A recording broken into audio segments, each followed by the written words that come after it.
So lately when I've been arguing with conservatives, I've been asking them, do they think that they're smarter than Einstein? Because in case you didn't know, Einstein was a socialist. At first they say, no, I don't think I'm smarter than Einstein, until I tell them that Einstein was a socialist. And then they start backtracking and saying, well, he didn't know what he was talking about. All of a sudden, Einstein's not that smart anymore as soon as they find out he's a socialist. But Einstein did know what he was talking about. He noticed in the 40s what we're all experiencing today. For example, here's a quote by Einstein. Capitalism as it exists today, in my opinion, is the real source of evils. I am convinced that there is only one way to eliminate these grave evils, namely through the establishment of a socialist economy, accompanied by an educational system which would be oriented towards social goals. In such an economy, the means of production would be owned by society itself and are utilized in a planned fashion. So businesses being run by the people who work there instead of the rich oligarchs, whose goal is to make as much profit as possible for their shareholders and themselves, rather than the well-being of their employees, even though all of their wealth comes from those employees. And he talks about other things that we notice currently in our society,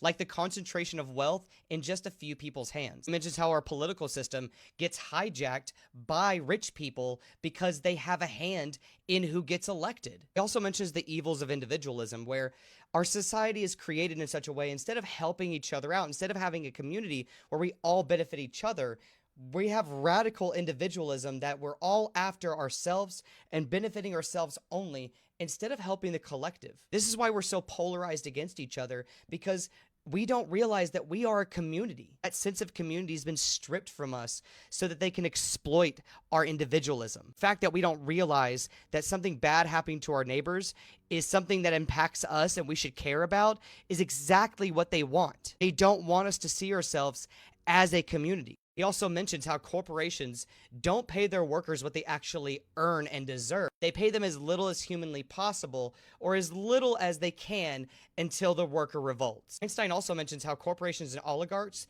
take control of the means of information so that it's almost impossible for the average person to know what is and is not true, what is and is not happening, which as a result takes away people's ability to make an educated decision because they don't have all the information they need, because that information is being hidden from them. He predicted the majority of the problems that we're dealing with today. Matter of fact, a lot of these problems that we're dealing with today was theorized by Marx back in the 1800s. So anyway, if you're a conservative and you think you know better than Einstein, delusional isn't even the word I can use to describe you. Thank you all so much for watching, and I appreciate your face.